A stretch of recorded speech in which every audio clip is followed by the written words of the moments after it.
ওমানে যুক্তরাষ্ট্র ও ইরানের পরোক্ষ আলোচনার পর দুই দেশের মধ্যে একটি চুক্তির সম্ভাবনায় শঙ্কিত হয়ে ইসরায়েলের প্রধানমন্ত্রী বেঞ্জামিন নেতানিয়াহু তড়িঘড়ি করে ওয়াশিংটনে যাচ্ছেন। নির্ধারিত সময়ের এক সপ্তাহ আগেই তিনি এই সফরে যাচ্ছেন।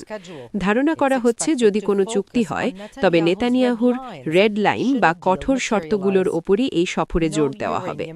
শর্তগুলো হল ইউরেনিয়াম সমৃদ্ধকরণ করা যাবে না, ব্যালিস্টিক ক্ষেপণাস্ত্র কর্মসূচি সংকুচিত করতে হবে এবং এই অঞ্চলের কোনো সশস্ত্র গোষ্ঠীর সাথে সম্পর্ক রাখা যাবে না।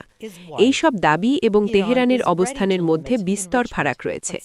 ইরান ইউরেনিয়াম সমৃদ্ধকরণ সীমিত করতে প্রস্তুত, কিন্তু তারা সাফ জানিয়ে দিয়েছে যে তাদের ক্ষেপণাস্ত্র উন্নয়ন কর্মসূচি এবং আঞ্চলিক মিত্রদের সমর্থনের বিষয়টি যুক্তরাষ্ট্রের সাথে আলোচনার অংশ নয়।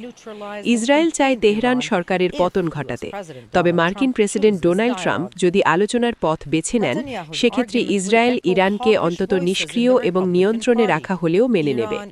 নেতানিয়াহুর এই যুক্তিগুলো রিপাবলিকান পার্টির কট্টরপন্থী অংশের সুরেই প্রতিধ্বনিত হবে।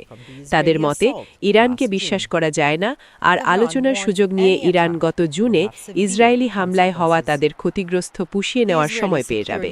তেহরান সতর্ক করে দিয়েছে যে কোনো ধরনের হামলা হলে তার পরিণতি হবে ভয়াবহ। ইসরায়েলি নিরাপত্তা কর্মকর্তাদের ধারণা, ইরানের বিরুদ্ধে সামরিক হামলা সেদেশের সরকার পতনের জন্য যথেষ্ট নাও হতে পারে, কিন্তু নেতানিয়াহু বোঝাতে চাইবেন যে একমাত্র এমন প্রবল আক্রমণই সেই সম্ভাবনা তৈরি করতে পারে। ইসরায়েলের এই পরিকল্পনার সাথে এই অঞ্চলের অন্যান্য রাষ্ট্রগুলোর বিরোধ রয়েছে, যারা সংঘাত এবং এর ফলে সৃষ্ট বিশৃঙ্খলার তীব্র বিরোধী। ইসরায়েলের জ্যেষ্ঠ সামরিক ও নিরাপত্তা কর্মকর্তারা ট্রাম্প প্রশাসনের সাথে ইরানের সম্ভাব্য লক্ষ্যবস্তু সম্পর্কে গোয়েন্দা তথ্য আদান প্রদান করছেন।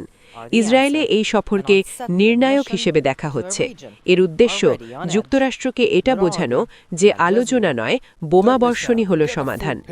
এমন একটি অঞ্চলে এই অস্বস্তিকর মিশনটি পরিচালিত হচ্ছে যা আগে থেকেই উত্তপ্তা হয়ে আছে। নূর ওদেহ, আল জাজিরা।